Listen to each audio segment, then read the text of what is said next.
VAT পরিশোধে ব্যবসায়ীদের আর যেতে হবে না রাজস্ব অফিসে, থাকবে না ফাইলপত্র ও হয়রানি। এনবিআর এর ইবিআইএন নিবন্ধন কার্যক্রম শুরু। গ্যাস সংকটের কারণে ফের অনির্দিষ্টকালের জন্য বন্ধ ঘোড়াশাল ও পলাশ ইউরিয়া সার কারখানার উৎপাদন, লোকসানের মুখে কারখানা দুটি। প্রতি বছর ইজারা বাড়লেও বাড়েনি রংপুর কেন্দ্রীয় বাস টার্মিনালের সুযোগ সুবিধা। ঘাট নির্মাণ না করে বরগুনার খেয়াঘাটগুলোতে কোটি কোটি টাকা ইজারা আদায়, ভোগান্তিতে যাত্রীরা। এবং যথাযথ পরিচর্যা এবং সংরক্ষণের অভাবে নষ্ট হয়ে যাচ্ছে লোকজ ঐতিহ্যের অধিকাংশই। গ্রামীণ শিল্পকে পুনর্জাগরণের লক্ষ্যে বাংলা একাডেমিতে চলছে 10 দিনব্যাপী বৈশাখী মেলা।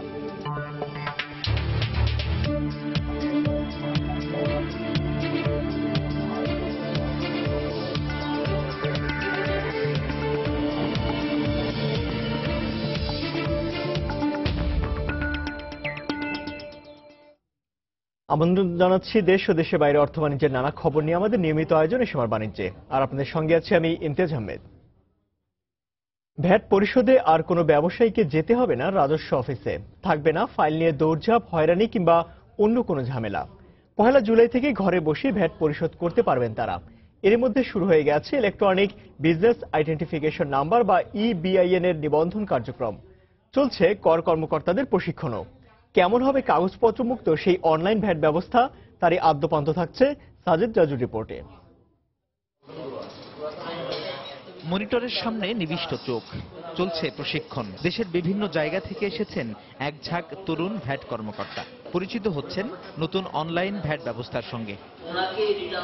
আগামী 1 জুলাই থেকে কার্যকর হতে যাচ্ছে অনলাইনে ভ্যাট আদায়, তাই এই প্রশিক্ষণ। অংশগ্রহণকারীরা বলছেন নতুন ব্যবস্থাপনায় গতি পাবে ভ্যাট আদায়ের দাপ্তরিক কার্যক্রম। এই সময়ের জন্য যুগোপযোগী ট্রেনিং, আইনটাও যুগোপযোগী যথেষ্ট। আমরা যারা অফিসার আছি তারা খুব ভালোভাবে এটা ইমপ্লিমেন্ট করতে পারবো, ব্যবসায়ীরাও সহজভাবে ভ্যাট দিতে পারবেন। কি কাজ করতে হবে এবং ব্যবসায়ীদের আমরা কি সেবা দিতে পারবো এবং ব্যবসায়ীরা কিভাবে উপকৃত হবে, এই সংক্রান্ত বিভিন্ন বিষয়ে আলোচনা করা হচ্ছে। জাতীয় রাজস্ব বোর্ড এনবিআর বলছে গেল 15 মার্চ থেকে শুরু হয়ে এখন প্রায় শেষের পথে ব্যবসায়ী প্রতিষ্ঠানগুলোর ইবিআইএন এর নিবন্ধন কার্যক্রম। প্রায় শেষের দিকে অনলাইন ব্যবস্থাপনার অন্যান্য পরীক্ষা নিরীক্ষা কার্যক্রমও। আমরা সম্পূর্ণ প্রস্তুত টেকনোলজিক্যালি। আমাদের সব ডিভিশন সার্কেল অফিসে কম্পিউটার চলে গেছে, নেটওয়ার্ক চলে গেছে, সমস্ত অফিসারের ট্রেনিং আইনের উপর ট্রেনিং হয়ে গেছে। এখন ট্রেনিং হচ্ছে সফটওয়্যারের উপরে। 1 জুলাইয়ের আগে আমরা আমাদের অফিসারদের টেকনিক্যাল ট্রেনিংগুলো শেষ করে ফেলবো।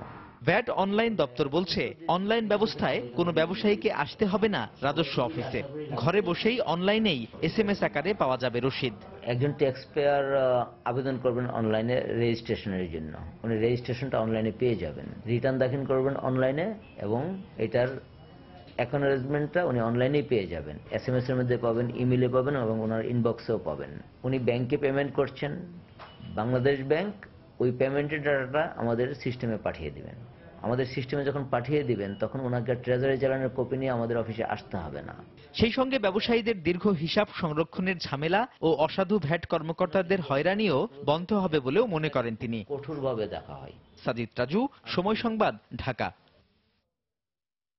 আয়কর, ভ্যাট ও শুল্ক নীতি প্রতি বছর পরিবর্তন না করে বিনিয়োগ আকর্ষণে কমপক্ষে 5 বছর মেয়াদ করার আহ্বান জানিয়েছেন বিভিন্ন বাণিজ্যিক সংগঠনের প্রতিনিধিরা। সেগুনবাগিচা জাতীয় রাজস্ব বোর্ডের সম্মেলন কক্ষে এনবিআর এর প্রাক বাজেট আলোচনায় এ আহ্বান জানান তারা। এছাড়া শিল্প প্রতিষ্ঠানের যন্ত্রপাতি আমদানির উপর শুল্ক কমানো এবং বিভিন্ন ক্ষেত্রে ভ্যাটের হার ও কর্পোরেট ট্যাক্স কমানোর সুপারিশ করে foreign investor chamber of commerce and industries. Women chamber of commerce and industries আগামী বাজেটেও নারী উদ্যোক্তা উন্নয়নের জন্য ঘোষিত 100 কোটি টাকার থোক বরাদ্দ বহাল রাখার দাবি জানান। এছাড়া নারী উদ্যোক্তাদের ব্যবসা প্রতিষ্ঠানের 50 লাখ টাকা পর্যন্ত বার্ষিক আয়কর ও ভ্যাট মুক্ত রাখার প্রস্তাব করেন। এনবিআর এর সদস্য পারভেজ ইকবাল জানান, নতুন ভ্যাট আইন নিয়ে জটিলতা নিরসনে এনবিআর কাজ করছে। সেটার কারণটা কি এবং সেই ভয়টাকে এটা কেন আমাদেরকে দিতে হয়, এটা যে আমাদেরকে বাড়ি ভাড়া দিচ্ছে তাকে দিতে 4% 5% সেখানে হাউ ডাজ দিকে আমাদেরকে কমপ্লিট করতে। 3 দিনের সরকারি সফরে ভুটানের উদ্দেশ্যে ঢাকা ছাড়লেন প্রধানমন্ত্রী শেখ হাসিনা। বেলা 10:35 ড্রুক এয়ারের একটি বিশেষ ফ্লাইটে সফরসঙ্গীদের নিয়ে থিম্পুর উদ্দেশ্যে রওনা হয়েছেন তিনি। প্রধানমন্ত্রীকে বিদায় জানাতে এ সময় হযরত শাহজালাল আন্তর্জাতিক বিমানবন্দরের ভিআইপি টার্মিনালে উপস্থিত ছিলেন ঊর্ধ্বতন কর্মকর্তারা। এ সফরে প্রধানমন্ত্রী শেখ হাসিনা ভুটানের রাজধানী থিম্পুতে ইন্টারন্যাশনাল কনফারেন্স অন অটিজম বিষয়ক সম্মেলনে অংশ নেবেন। আজ সন্ধ্যায় ভুটানের রাজা রানীর সাথে সৌজন্য সাক্ষাৎ ও প্রধানমন্ত্রী শেরিং তোবগের সাথে বৈঠক করার কথা রয়েছে শেখ হাসিনার। এবারের সফরে বাংলাদেশের নৌরুট ব্যবহার সহ 6টি চুক্তি ও সমঝোতা স্মারক স্বাক্ষরিত হওয়ার সম্ভাবনা রয়েছে।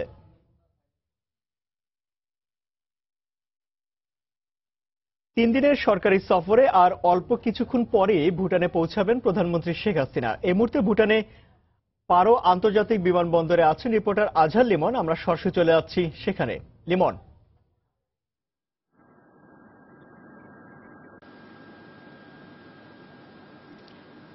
ইমতিয়াজ, আপনি যেটি বলছিলেন যে আর কিছুক্ষণ পরেই আসলে পারোর এই ইন্টারন্যাশনাল এয়ারপোর্টে, যেটি ভুটানের একমাত্র আন্তর্জাতিক বিমানবন্দর, সেই বিমানবন্দরে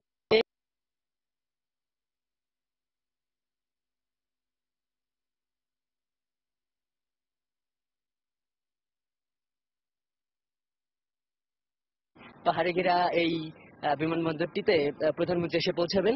এই পারো এই এয়ারপোর্টটি ভুটানের মূল রাজধানী থিম্পু থেকে প্রায় 50 কিলোমিটার দূরে।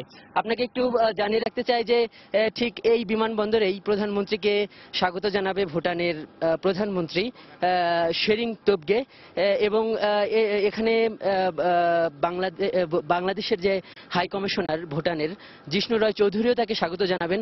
এবং এই বিমানবন্দরে কিন্তু প্রধানমন্ত্রীর এই পারো এয়ারপোর্টে আসলে ভুটানের 3 দিনের যে রাষ্ট্রীয় সফর, তার অনেক অংশ বা তার একটা বড় অংশ কিন্তু এই বিমানবন্দরেও অনেক ধরনের আনুষ্ঠানিকতা শুরু হবে, এবং এই বিমানবন্দরের এই আনুষ্ঠানিকতার মধ্য দিয়েই তার আসলে ভুটানের রাষ্ট্রীয় সফর শুরু হবে। আমি যদি আপনাকে একটু এই পারো এয়ারপোর্টের আনুষ্ঠানিকতাগুলো একটু বলি, সেটা হলো প্রথমেই প্রধানমন্ত্রী যখন নামবেন তখন আসলে ফুল দিয়ে তাকে বরণ করে নেবেন ভুটানের 2 জন স্কুল শিক্ষার্থী।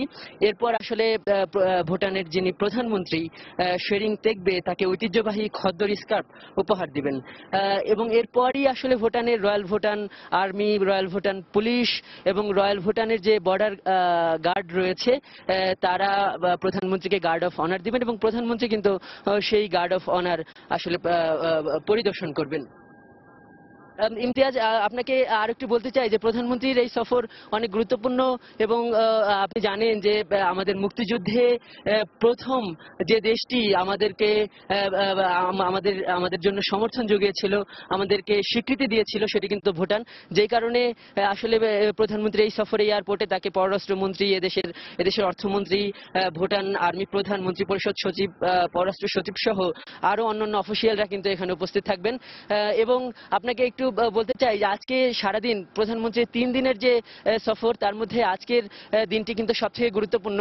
আপনি জানেন যে প্রধানমন্ত্রীর এই ভুটান সফরে প্রায় 5 থেকে 6টি চুক্তি ও সমঝোতা হওয়ার কথা জানিয়েছে বাংলাদেশের পররাষ্ট্র মন্ত্রণালয়। গতকাল তারা কিন্তু একটি ব্রিফিং এর মাধ্যমে জানিয়েছে যে বাংলাদেশের যে হাইড্রো পাওয়ার, ভুটানের যে একটা বড় সম্ভাবনা, আপনি দেখতেই পাচ্ছিলেন একটু আগে যে এটি আসলে পর্বত বেষ্টিত দেশ, এবং এখানে কিন্তু বিদ্যুতের একটা বড় সম্ভাবনা রয়েছে, এবং সেই হাইড্রো পাওয়ারের বিষয়ে একটা গুরুত্বপূর্ণ চুক্তি হবে, যেখানে বাংলাদেশ প্রায় $100 কোটি, 100 কোটি টাকা এখানে ইনভেস্ট করবে। এবং আমরা সেই প্রধানমন্ত্রীর সমগ্র সফর সূচি আসলে অনুসরণ করব। পরবর্তীতে যে সংবাদ থাকবে ইমতিয়াজ, আমরা কিন্তু আপনাকে জানিয়ে দেব। দর্শক, 3 দিনের সরকারি সফরে আর অল্প কিছুক্ষণ পরেই ভুটানে পৌঁছাবেন প্রধানমন্ত্রী শেখ হাসিনা। আর সে খবরাখবর জানাতে ভুটানের পারো আন্তর্জাতিক বিমানবন্দর থেকে আমাদের সঙ্গে যোগ দিয়েছিলেন সহকর্মী আজহার লিমন। রাজধানীতে গণপরিবহনে সিটিং সার্ভিস বন্ধের পর 3য় দিনেও ভাড়া আদায় নিয়ে চলছে অরাজকতা। এক্ষেত্রে কোনো নিয়মই মানছেন না চালক ও সহকারীরা। অন্যদিকে রাস্তায় রয়েছে পরিবহন সংকটও। এই কারণে সকালে বাসা থেকে বের হয়ে গাড়ি না পেয়ে দুর্ভোগে পড়েছেন নগরবাসী। এ বিষয়ে বিস্তারিত জানাতে এই মুহূর্তে রাজধানীর আগারগাঁও এলাকায় আছেন রিপোর্টার মাহমুদ রাকিব। সরাসরি চলে যাচ্ছি তার কাছে। রাকিব,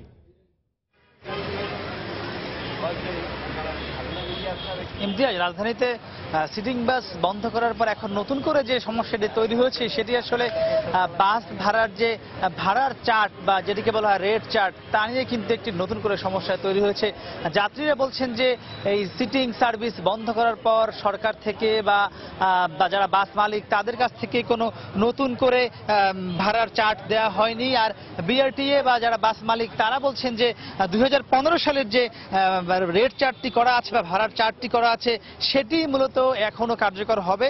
তবে সেটি যেমন আগে যেমন মিরপুর থেকে উঠলে হয়তো যেখানে নামুক না কেন যাত্রীরা হয়তো মতিঝিল পর্যন্ত বা ফার্মগেট পর্যন্ত ভাড়া দেওয়া হতো, সেটি হয়তো এখন হবে না বলে তারা জানাচ্ছেন। তো এসব নানান বিষয় নিয়ে এখন এই আগারগাঁওয়ে একটি মোবাইল কোর্ট বসানো হয়েছে। এই মোবাইল কোর্টে একটি নির্বাহী ম্যাজিস্ট্রেটের আন্ডারে এখানে যেসব বাস এই নিয়ম মানছেন না এবং যেসব বাসের যে নতুন নিয়ম করা হয়েছে পাশে কোনো কিছু থাকতে পারবে না, পিছনে বা সামনে যেসব অতিরিক্ত যেসব যন্ত্রাংশ থাকে সেগুলো যাতে না থাকে, এসব বিষয় নিয়ে কিন্তু এখানে মোবাইল কোর্ট চলছে।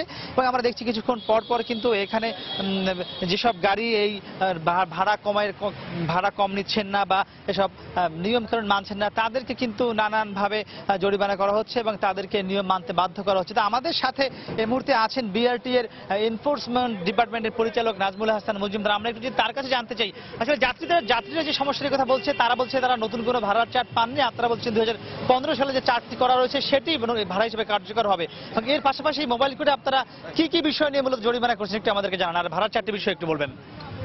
আচ্ছা, ভাড়ার চার্টটি যে তারা পাননি এইটা আমার বোধগম্য নয়। প্রত্যেকটা বাসের কাছেই সরকারি আপনার ভাড়া তালিকা থাকে। আর কেউ যদি এটা কারো কাছে যদি না থেকে থাকে, এটা আমাদের ওয়েবসাইটে পাওয়া যায়। বিআরটি এর ওয়েবসাইটে গেলে আপনি এই ভাড়া তালিকা পাবেন। সুতরাং এটা নিয়ে কোনো বিভ্রান্তি থাকার কোনো সুযোগ নাই। আর এখানে আপনারা কি কি বিষয়ে এই মুহূর্তে জরিমানা করছেন বাসগুলোকে থামিয়ে? আর একটি বিষয় হলো যে মোবাইল কোর্ট আপনার পরিবহনে যে বিভিন্ন ধরনের অনিয়মগুলা দেখে থাকে এবং সেগুলো যদি ত্রুটি পায় সেখানে আপনার জরিমানা করে। তো গত আপনার 3-4 দিন বিশেষ করে আর কি আপনার গেট লক সার্ভিস চলবে না আমরা বলেছি, কেউ গেট লক সার্ভিস চালাতে পারবে না। আর আরেকটি হলো যে কেউ যেন ভাড়া বেশি না রাখে। সরকারের যে তালিকা আছে সেই তালিকা অনুযায়ী ভাড়া নিতে হবে। এই জিনিসটাকে এখন আমরা বেশি গুরুত্ব দিই। আপনি বলছেন সরকারি তালিকা আছে, কিন্তু যেহেতু আপনি নতুন করে নিয়ম করেছেন সিটিং বাস থাকবে না, সব লোকাল বাস হবে, সেক্ষেত্রে আপনারা কেন নতুন করে কোনো ভাড়ার তালিকা করছেন না কেন? আপনারা বলছেন 2015 সালে এটা চলবে, এটি একটু যাত্রীরা কিন্তু সমস্যায় পড়ে যায়। আপনার এই নতুন করে ভাড়ার তালিকা করার কোনো প্রয়োজন নাই। আমরা বলছি যে আমাদের আইনে এবং নিয়মে আপনার গেট লক সার্ভিস বা সিটিং সার্ভিস বাস বলে কোনো শব্দ নেই। সুতরাং যেই বাসগুলোকে আপনার রুট পারমিট দেওয়া হয়েছে এগুলো লোকাল ভাবে চলবে, সেটাই নিয়ম।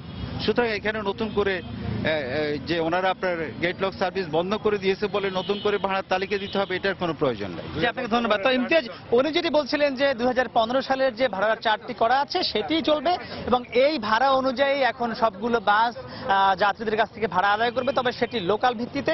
আগে যেমন ছিল যে মিরপুর থেকে উঠলে একদম সেই মতিঝিল পর্যন্ত ভাড়া দিতে হবে, সেটি আর কার্যকর হবে না। তবে এই সমস্যাগুলো কিন্তু আসলে সমাধান হতে বা যাত্রীদের বোধগম্য হতে আরো কিছুদিন সময় লাগবে বলে তারা বলছেন। তো মোটামুটি সব মিলিয়ে আমরা আসলে বলতে পারি সিটিং সার্ভিস থেকে লোকাল সার্ভিসে আসার পর যাত্রীদের যে ভোগান্তি সেটি কিন্তু আসলে এখনো কম বেশি আছে এবং রাস্তায় কিন্তু এসব অভিযান করার কারণে গাড়ি কিন্তু অনেকটাই কমে গিয়েছে। সেই গাড়ি যাতে বাড়ানো হয় সে বিষয়ে কিন্তু বিআরটি মোটামুটি কাজ করছে। আমার কাছে আগারগাঁও থেকে মোটামুটি এই ছিল সবশেষ খবর। ইমতিয়াজ। দর্শক, রাজধানীর গণপরিবহনের সিটিং সার্ভিস বন্ধের পর ভাড়া নিয়ে দেখা দিয়েছে বিভিন্ন জায়গায় অরাজকতার। সে খবরাখবর জানাতে রাজধানীর আগারগাঁও থেকে আমাদের সঙ্গে যোগ দিয়েছিলেন সহকর্মী মাহমুদ রাকিব। বর্তমান সংকট দ্রুত সমাধান করা না হলে সাভারের চামড়া শিল্প নগরীতে চালু ট্যানারি কারখানাগুলো বন্ধ করে দেওয়ার হুঁশিয়ারি দিয়েছে চামড়া শিল্প রক্ষা ঐক্য পরিষদ। গতকাল রাজধানীর লালবাগে বিপন্ন চামড়া শিল্প রক্ষায় করণীয় শীর্ষক মতবিনিময় সভায় এ হুঁশিয়ারি দেয় সংগঠনটি। এ সময় চামড়া শিল্পের বর্তমান অবস্থার জন্য আন্তর্জাতিক ষড়যন্ত্র ও বিসিককে দায়ী করেন সংগঠনের নেতারা। টঙ্গীর পাশে হাজার হাজার আপনাকে টেক্সটাইল মিল, সেই টেক্সটাইল মিলের বর্জ্য, কেমিক্যালের বর্জ্য সমস্ত তুরাগ নদীতে পড়তেছে। কোথায় কোথায় সেখানে তো কোনো পরিবেশবিদরাকে গিয়ে কথা বলতেছে না। আমাদের 9 দফা দাবি যাতে অচিরে বাস্তবায়ন করা হয়, না হলে সারা বাংলাদেশ থেকে আমরা বৃহত্তর আন্দোলন করব। আবারও যে কয়টি ট্যানারি শুরু করেছে আপনার বিশেষত ওয়েটগুলো, সেই ওয়েটগুলো প্রোডাকশন আমরা বন্ধ করে দেব। আমরা আশা প্রকাশ করব মাননীয় প্রধানমন্ত্রী আমাদের দিকে সদয় দৃষ্টি দেবেন এবং এক্ষেত্রে রিলেটেড যারা যে সঠিক কাজগুলো করে নাই তাদের প্রতি তিনি অবশ্যই তাদের প্রতি একটা ব্যবস্থা নেবেন। সাভারের চামড়া শিল্প নগরী পুরোপুরি প্রস্তুতির দাবিতে রাজধানীর হাজারীবাগে চলছে চামড়া শিল্প রক্ষা ঐক্য পরিষদের সমাবেশ। এই মুহূর্তে সেখানে রয়েছেন সহকর্মী জুবাইর ফয়সাল। বিস্তারিত জানতে সরাসরি চলে যাচ্ছি তার কাছে। জুবাইর। ইমতিয়াজ, ধন্যবাদ। আপনি জানেন হাজারীবাগে সব ট্যানারির গ্যাস, বিদ্যুৎ এবং পানি সংযোগ বিচ্ছিন্ন করা হয়েছে গত 8 এপ্রিল এবং তারপর থেকেই কিন্তু ধারাবাহিকভাবে হাজারীবাগে বিভিন্ন সভা সমাবেশ, মতবিনিময়, নানা ধরনের কর্মসূচি পালন করে আসছে মালিক শ্রমিক সবাই যৌথভাবে। মূল ব্যাপারটি হলো যে এখানে মালিকদের পক্ষ থেকে শ্রমিক নেতাদেরকে নিয়ে এবং এখানে যারা বিভিন্ন ধরনের ক্ষুদ্র ব্যবসায়ী রয়েছেন তাদেরকে নিয়ে একটা সংগঠন গঠিত হয়েছে কিছুদিন আগে। আপনারা জানেন চামড়া শিল্প রক্ষা ঐক্য পরিষদ, এবং সেই ঐক্য পরিষদের ব্যানারেই বিভিন্ন ধরনের প্রোগ্রাম তারা করে আসছেন। আজকে যে সমাবেশটি হচ্ছে এবং এখানে ট্যানারি ওয়ার্কার্স ইউনিয়নের উদ্যোগে এই সমাবেশটির আয়োজন করা হয়েছে এবং এই সমাবেশের দাবি দাওয়াগুলো আসলে কিছুটা আলাদা দেখতে পাচ্ছি আমরা। কারণ ট্যানারি মালিকরা ইতিপূর্বে যেসব আন্দোলন সমাবেশ বা বিভিন্ন কর্মসূচি পালন করে এসেছে সেই সবগুলোর মধ্যে ছিল বিসিকের অব্যবস্থাপনা নিয়ে তারা অভিযোগ তুলেছে এবং সাভারে চামড়া শিল্প নগরীর বাস্তবায়নের ক্ষেত্রে যে ধরনের অনিয়মের অভিযোগ তারা তুলেছে। এর পরবর্তীতে রয়েছে তাদের যে ক্ষতিপূরণের ব্যাপার, সেই ক্ষতিপূরণটা ঠিকঠাক মতো দেওয়া হয়নি বলেও তারা অভিযোগ করেছে। এর পরবর্তীতে তারা আরো বলেছে যে সাভারে যে চামড়া শিল্প নগরী পরিকল্পিত করার কথা বলছে বিসিক, সেটি পরিকল্পিত হচ্ছে না বলেও একটি গুরুতর অভিযোগ তারা তাদের সমাবেশ বিভিন্ন কর্মসূচি থেকে এনেছে। আজকের এই সমাবেশটি আসলে মালিক পক্ষের দাবি দেওয়ার চেয়ে একটু বেশি জোরালো দাবি উঠছে যে শ্রমিকরা যারা কর্মহীন হয়ে গেলেন তাদের ভবিষ্যৎ কি হবে এবং সামনে রোজা এবং সামনে যে ঈদ রয়েছে সেই সময় তাদের বেতন বোনাসের কি হবে সেটি নিয়েও তারা শঙ্কিত বা শঙ্কা প্রকাশ করেছেন। এবং তারা আজকে যেটি খুব গুরুত্বপূর্ণ একটি কথা বলছেন যে 2016-17 বছরে তাদের যে চুক্তি নবায়ন হয়েছে মালিক পক্ষের সাথে, সেই চুক্তি অনুযায়ী তারা আসলে সেই প্রতিশ্রুতি অনুযায়ী মালিক পক্ষ তাদের সঙ্গে দাবি দাওয়াগুলো পূরণ করছে না এবং অনেক ট্যানারি বেতন ভাতা বা বিভিন্ন ধরনের বোনাস দেওয়ার ক্ষেত্রে গড়িমসি করছে বলেও তারা অভিযোগ করেছে এই সমাবেশ থেকে। এবং তারা জোরালো আহ্বান জানাচ্ছে মালিক পক্ষের প্রতি যে এ ধরনের উদ্যোগ যেন না নেওয়া হয়, যে শ্রমিকদেরকে আসলে বেকার করে দিয়ে, শ্রমিকদেরকে কর্মহীন করে দিয়ে আসলে কোনো শিল্পে বাঁচতে পারে না বলে তারা আসলে বলতে চাচ্ছেন। তো এই সমাবেশ থেকে তাদের দাবি হলো আগামী রোজা এবং ঈদের সময় তাদের যে বেতন বোনাস রয়েছে সেগুলো পরিশোধ করা এবং যেসব কারখানা বকেয়া বেতন পরিশোধ করেনি তাদেরকে পরিশোধ করার জন্য মালিকপক্ষের দুটি সংগঠনের প্রতি তারা আহ্বান জানাচ্ছেন এই সমাবেশ থেকে। তো আমার কাছে ইমতিয়াজ, হাজারীবাগ থেকে ট্যানারি ওয়ার্কার্স ইউনিয়নের সমাবেশের এই ছিল সবশেষ। পরবর্তী সংবাদগুলোতে আরো আপডেট তথ্য দেওয়ার চেষ্টা করব। দর্শক, সাভারের চামড়া শিল্প নগরী পুরোপুরি প্রস্তুতির দাবিতে রাজধানী হাজারীবাগে চলছে চামড়া শিল্প রক্ষা ঐক্য পরিষদের সমাবেশ। আর সেখানকার খবরাখবর জানাতে আমাদের সঙ্গে যোগ দিয়েছিলেন সহকর্মী জুবাইর ফয়সাল। গ্যাস সংকটের কারণে ফের অনির্দিষ্টকালের জন্য বন্ধ হয়ে গেছে নরসিংদীর ঘোড়াশাল ও পলাশ ইউরিয়া সার কারখানার উৎপাদন। গতকাল বিকেল 4টায় কারখানা দুটির উৎপাদন বন্ধ করে দেওয়া হয়। কারখানা দুটির কর্তৃপক্ষের অভিযোগ, প্রতি বছর গ্যাস সংকটের কারণ দেখিয়ে 1422 টন ক্ষমতাসম্পন্ন ঘোড়াশাল ও 305 টন ক্ষমতাসম্পন্ন পলাশ কারখানার গ্যাসের সরবরাহ বন্ধ করে দেয় তিতাস কর্তৃপক্ষ। এতে বছরের অধিকাংশ সময় কারখানা দুটির উৎপাদন বন্ধ থাকায় লোকসানের মুখে পড়তে হচ্ছে তাদের। উৎপাদন সক্ষমতা হারাচ্ছে কারখানার যন্ত্রপাতিগুলোও। বারবার বেকার হয়ে পড়েছেন শ্রমিকরা। এর আগে একই কারণে গত বছরের 1 এপ্রিল থেকে টানা 7 মাস দেশের বৃহত্তম সার উৎপাদনকারী কারখানা দুটির উৎপাদন বন্ধ থাকে।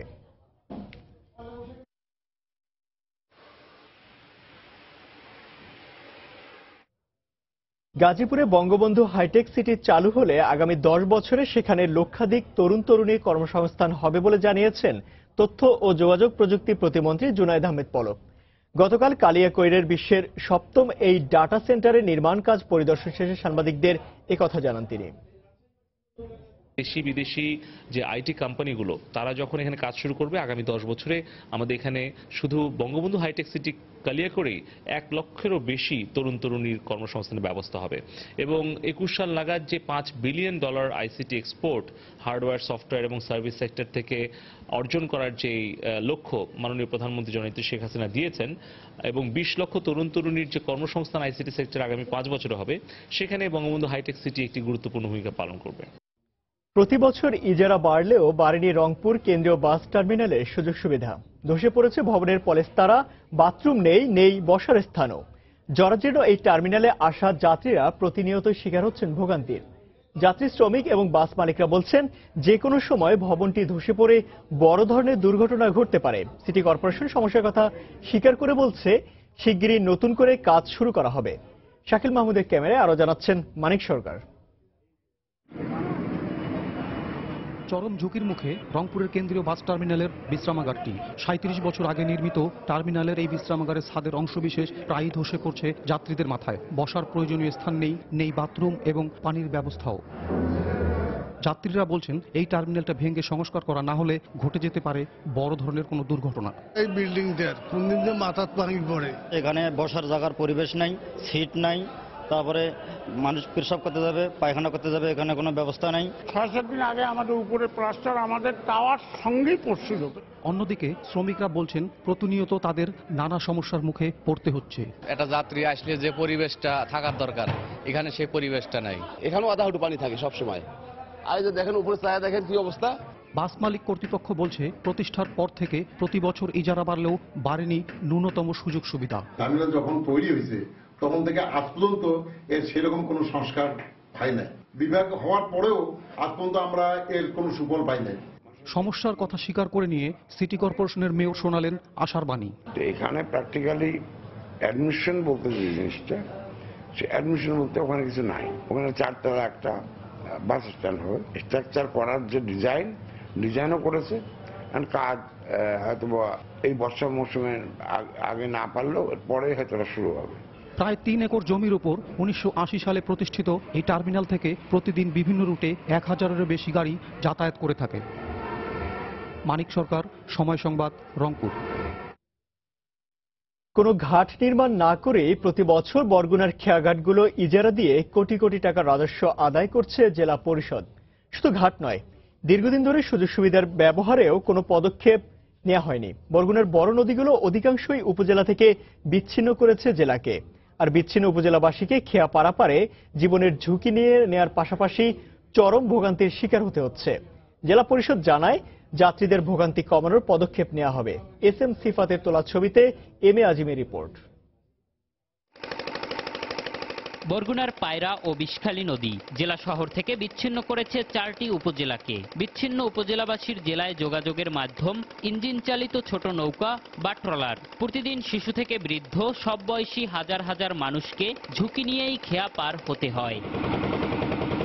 বামনা উপজেলার রামনা খেয়াঘাট থেকে বছরে প্রায় 35 লক্ষ টাকা ইজারা নিচ্ছে জেলা পরিষদ, কিন্তু আজও যাত্রীদের খেয়ায় ওঠা বা নামার জন্য কোনো জেটি নির্মাণ করেননি তারা। ফলে অধিকাংশ সময় অনেকটা নদী পাড়ের কাদামাটি পেরিয়ে ওঠানামা করতে হয় সবার। তবে বেশ কিছু খেয়াঘাটে ইজারাদার নিজ খরচে জেটি নির্মাণ করলেও তা এখন ঝুঁকিপূর্ণ। ঘাটগুলোতে নেই যাত্রী ছাউনি ও স্যানিটেশনের ব্যবস্থা। পরীক্ষা আমাদের 10টায়, আমাদের এখানে আসতে হয় 7টার দিকে, তা না হলে আমরা খেওয়া মিস করি।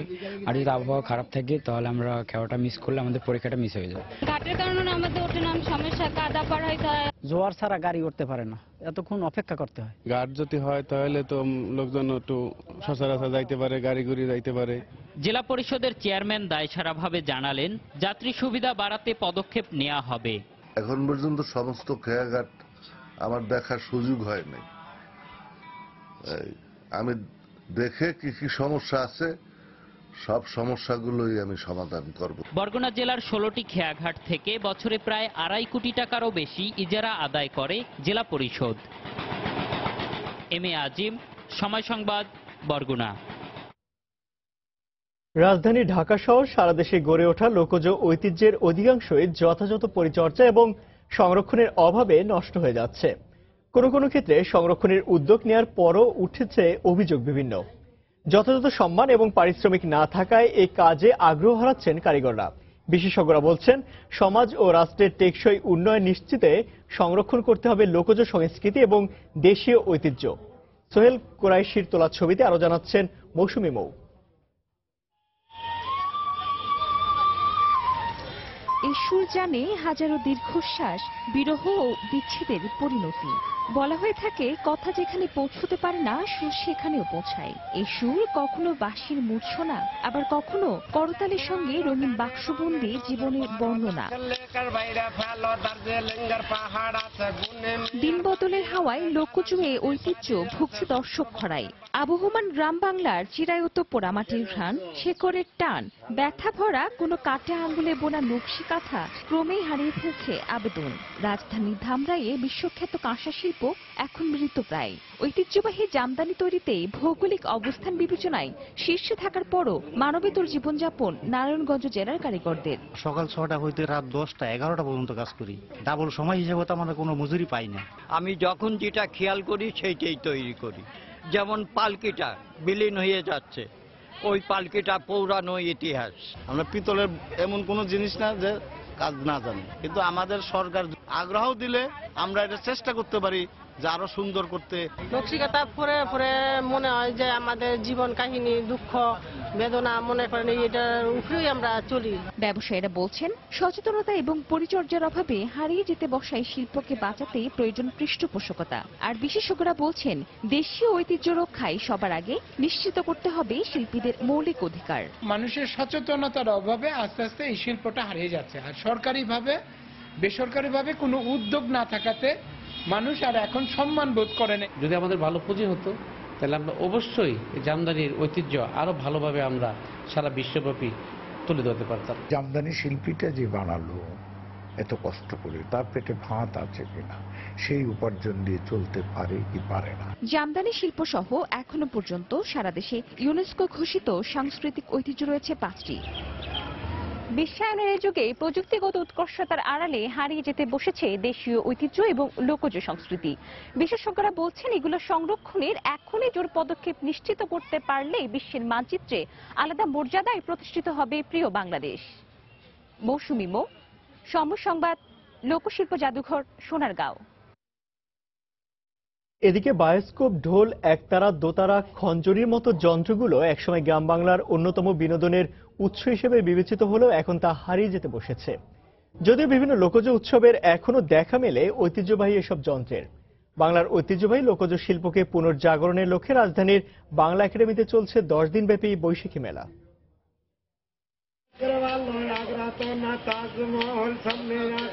কাঠের বাক্সে চোখ লাগিয়ে খঞ্জনি আর গানের তালে ছবি দেখার দৃশ্য নগর জীবনে আর চোখেই পড়ে না। কালের বিবর্তনে আকাশ সংস্কৃতির প্রভাবে আজ হারিয়ে যেতে বসেছে বিনোদনের এই লোকজ মাধ্যমটি। অথচ এক যুগ আগেও জৌলুস ছিল এই বায়োস্কোপের। রাজশাহীর বাগমারার জলিল মণ্ডল 30 বছর ধরে আগলে রেখেছেন পূর্বপুরুষের এই পেশা। মেলায় আসা দর্শনার্থীদের আনন্দ দেওয়ার মাধ্যমে করে যাচ্ছেন ঐতিহ্য ও সংস্কৃতি রক্ষার কাজ। আব্বু আমার বলতে যে ছোটবেলা যে বায়োস্কোপ অনেক কিছু তার ছোটবেলা দেখতো, এখন ততটা সচরাচর পাওয়া যায় না। তো আজকে যখন দেখলাম যে এখানে বায়োস্কোপ একজন সুযোগ করে দিচ্ছে একজন লোক দেখার, তো দেখে ফেললাম আর কি। প্রথম দেখায় খুব ভালো লাগছে। এখন এই হল, টিভি, মোবাইল হওয়াতে আর আগ্রহ আর নাই। এই মাঝে মাঝে একটু ছেলেবেলেকে আনন্দ দেওয়ার জন্য আমি এই বায়োস্কোপ মেলা খেলা গ্রামগঞ্জে এখনো ধরে রেখেছি। শুধু বায়োস্কোপ নয়, মেলায় দেখা মিলছে একতারা, দোতারা ও ঢোল সহ ঐতিহ্যবাহী নানা বাদ্যযন্ত্রের। রয়েছে শতরঞ্জি, মাটির তৈরি বাতি ও হুক্কা সহ ঘর সাজানোর নানা সামগ্রী। বাহারি রং ও নকশায় মুগ্ধ করছে ক্রেতা দর্শনার্থীদের। এগুলোর মান যেহেতু ভালো, আমরা এগুলো ব্যবহার করে এগুলো অনেক কমফোর্ট ফিল করছি। এগুলা অনেকদিন লাস্টিং করছে, এগুলোর রংগুলো অনেক কালারফুলের মধ্যে ভালো লাগছে। প্রাইস একটু মনে হচ্ছে বেশি। মাটিটা 60 টাকা কেজি আনতে হয় গাজীপুর থেকে। এটা আধা কেজি মাটি 30 টাকা, আর এটা 20 টাকা পরানি, তাহলে 50 টাকা। তাহলে এটা আমি যদি 60 টাকা বিক্রি করি তাহলে আমার কস্টিং আসতে, আমার মজুরি আসতেছে 10 টাকা। দেশের বিভিন্ন অঞ্চলের হস্ত ও কারুশিল্পীদের অংশগ্রহণে শুরু হওয়া এবারের বৈশাখী মেলা চলবে আগামী 23 এপ্রিল পর্যন্ত। প্রতিদিন সকাল 10টা থেকে রাত 8টা পর্যন্ত দর্শনার্থীদের জন্য উন্মুক্ত থাকবে মেলা প্রাঙ্গণ। শুভ খান, সময় সংবাদ, ঢাকা। ভবনে ফাটল ধরায় আশুলিয়ার স্কাইলাইন গ্রুপ নামে একটি তৈরি পোশাক কারখানার কার্যক্রম বন্ধ ঘোষণা করেছে উপজেলা প্রশাসন। গতকাল ভবনটি পরিদর্শনের পর এ সিদ্ধান্ত জানানো হয়। গতকাল সকালে পলাশবাড়ি এলাকায় নবীনগর চন্দ্রা মহাসড়কের কাছে স্কাইলাইন গ্রুপের 9তলা ভবনটিতে ফাটল দেখা দেয় বলে জানায় স্থানীয়রা। এ সময় শ্রমিকদের মধ্যে আতঙ্ক ছড়িয়ে পড়লে কারখানাটি বন্ধ ঘোষণা করে কর্তৃপক্ষ। সংবাদ সংগ্রহ করতে গেলে সাংবাদিকদের বাধা দেয় তারা। পরে কারখানাটি পরিদর্শন করেন শিল্প, পুলিশ ও উপজেলা প্রশাসনের কর্মকর্তারা। পরিদর্শন শেষে তারা ভবনটিতে কারখানার সমস্ত কার্যক্রম বন্ধ ঘোষণা করেন। তবে এ বিষয়ে কারো কোনো মন্তব্য পাওয়া যায়নি। নেত্রকোনার মোহনগঞ্জে ডিঙাপোতা হাওরে এবার ফসলে পচা বিষাক্ত গ্যাসে মারা যাচ্ছে মাছ। এতে দিশেহারা হয়ে পড়েছেন হাওরকে ঘিরে জীবিকা নির্বাহকারী জেলেরা। গতকাল থেকে হাওরের বিভিন্ন স্থানে ছোট বড় বিভিন্ন প্রজাতির মাছ মরে ভেসে থাকতে দেখা গেছে। অনেকে সে মাছ সংগ্রহ করলেও বিক্রি বা খেতে ভয় পাচ্ছেন। এছাড়া গ্যাসের কারণে পানিতে দুর্গন্ধ হওয়ায় তা ব্যবহারে শঙ্কিত হয়ে পড়েছেন স্থানীয়রা। এর মধ্যে এবার অনেক ক্ষতিগ্রস্ত কৃষক পানির নিচে ডুবে থাকা ধান কেটে নৌকায় তুলছেন।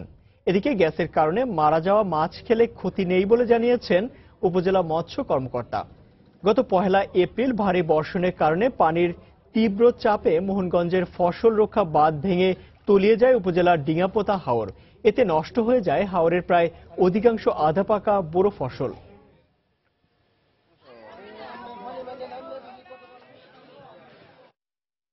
মাগুরায় গাছে গাছে এসেছে লিচুর মুকুল। প্রাকৃতিক বিপর্যয় না ঘটলে বাম্পার ফলনের সম্ভাবনা রয়েছে বলে জানিয়েছে কৃষি বিভাগ। কৃষকরা জানান, ভালো ফলনের আশায় লিচু বাগানে সেচ ও কীটনাশক স্প্রে করা হচ্ছে। তবে অনেক গাছের মুকুল ও গুটি গুটি লিচু ঝরে পড়ায় শঙ্কায় রয়েছেন তারা। কৃষি বিভাগ জানায়, এবার মাগুরায় লিচু বাম্পার ফলনের সম্ভাবনা রয়েছে। কৃষকদের দেয়া হচ্ছে সব ধরনের পরামর্শ। জেলায় প্রায় 600 হেক্টর জমিতে 1600 লিচুর বাগান রয়েছে বলে জানিয়েছে কৃষি কর্মকর্তা।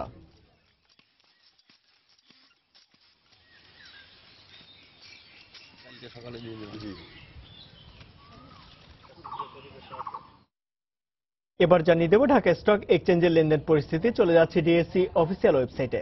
সকাল থেকে এখন পর্যন্ত আমরা লেনদেনের যে পরিস্থিতি দেখতে পাচ্ছি, তাতে ঢাকা স্টক এক্সচেঞ্জের প্রধান 3টি সূচকের মধ্যে 2টি সূচকই কিন্তু আমরা ঊর্ধ্বমুখী প্রবণতার মধ্য দিয়ে কিন্তু লেনদেন অতিবাহিত হতে দেখছি সকাল থেকেই।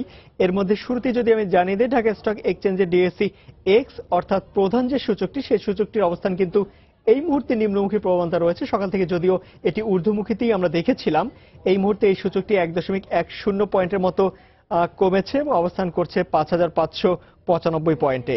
তবে ঊর্ধ্বমুখী প্রবণতা রয়েছে ডিএসসি সরিয়ে সূচক ডিএসসি এস ইন্ডেক্স। এই সূচকটি এখন পর্যন্ত 0.143 পয়েন্টের মতো বেড়েছে এবং অবস্থান করছে 1287 পয়েন্টে। নিম্নমুখী প্রবণতা রয়েছে ডিএসসি বাছাই সূচক অর্থাৎ ডিএসসি 30 ইন্ডেক্স। এই সূচকটি 3.72 পয়েন্টের মতো হারিয়েছে এবং অবস্থান করছে 2062 পয়েন্টে। টাকার অঙ্কে এখন পর্যন্ত আমরা লেনদেন দেখতে পাচ্ছি 186 কোটি টাকার শেয়ার লেনদেন হয়েছে, যার মধ্যে দর বেড়েছে 123টি প্রতিষ্ঠান, দর কমেছে 107টি প্রতিষ্ঠান এবং দর অপরিবর্তিত আমরা দেখতে পাচ্ছি 56টি প্রতিষ্ঠানের দর কিন্তু কোনো ধরনের পরিবর্তন হয়নি এখন পর্যন্ত। টপ 20 শেয়ারের তালিকা একটু দেখে নেই আমরা। শুরুতেই আমরা দেখতে পাচ্ছি টপ 20 শেয়ারের তালিকার 1 নম্বরে যে প্রতিষ্ঠানটি রয়েছে, অর্থাৎ টাকার অঙ্কে এখন পর্যন্ত যে লেনদেন হচ্ছে যে প্রতিষ্ঠানটি, সেই প্রতিষ্ঠানটির মধ্যে যে সর্বোচ্চ দর রয়েছে সেটি কিন্তু লঙ্কা বাংলা ফিন্যান্স 55 টাকা 20 পয়সা দর নিয়ে সর্বশেষ দর অবস্থান করছে। এই প্রতিষ্ঠানটি 58 টাকা 30 পয়সা সর্বোচ্চ দর এবং সর্বনিম্ন দর আমরা দেখতে পাচ্ছি 55 টাকায় লেনদেন করছে এই প্রতিষ্ঠানটি। তালিকার 2 নম্বর রয়েছে বিডি কম 30 টাকা দর নিয়ে, যদিও সর্বোচ্চ দর আমরা দেখতে পাচ্ছি 30 টাকা 50 পয়সা রয়েছে, কিন্তু সর্বনিম্ন দর এখন পর্যন্ত 28 টাকায় নেমেছে এই দরটি এই প্রতিষ্ঠানটি। আরেকটি ব্যাংক রয়েছে তালিকার 3 নম্বরে আইএফআইসি 19 টাকা 80 পয়সা দর নিয়ে।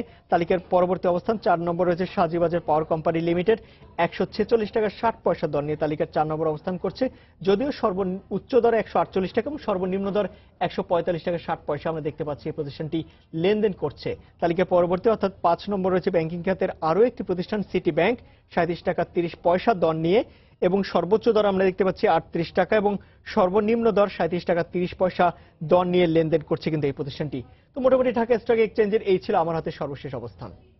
আবারও জানিয়ে দিচ্ছি সময় বাণিজ্যের শিরোনামগুলি। ভ্যাট পরিশোধে ব্যবসায়ীদের আর যেতে হবে না রাজস্ব অফিসে, থাকবে না ফাইলপত্র ও হয়রানি, এনবিআর এর ইবিআই নিবন্ধন কার্যক্রম শুরু। রাজধানীতে গণপরিবহনে সিটিং সার্ভিস বন্ধের পর ভাড়া আদায়ে আজও চলছে অরাজকতা, পরিবহন সংকটে দুর্ভোগে নগরবাসী। গ্যাস সংকটের কারণে ফের অনির্দিষ্টকালের জন্য বন্ধ ঘোড়াশাল ও পলাশ ইউরিয়া সার কারখানার উৎপাদন, লোকসানের মুখে কারখানা দুটি। প্রতি বছর ইজারা বাড়লেও বাড়েনি রংপুর কেন্দ্রীয় বাস টার্মিনালের সুযোগ সুবিধা। ঘাট নির্মাণ না করে বরগুনার খেয়াঘাটগুলোতে কোটি কোটি টাকা ইজারা আদায়, ভোগান্তিতে যাত্রীরা। এবং যথাযথ পরিচর্যা এবং সংরক্ষণের অভাবে নষ্ট হয়ে যাচ্ছে লোকজ ঐতিহ্যের অধিকাংশই। গ্রামীণ শিল্পকে পুনর্জাগরণের লক্ষ্যে বাংলা একাডেমিতে চলছে 10 দিনব্যাপী বৈশাখী মেলা। এই ছিল সময়ের বাণিজ্যে। যে কোনো খবর পেতে ভিজিট করুন সময়নিউজ.tv আর সঙ্গে থাকুন সময়ে।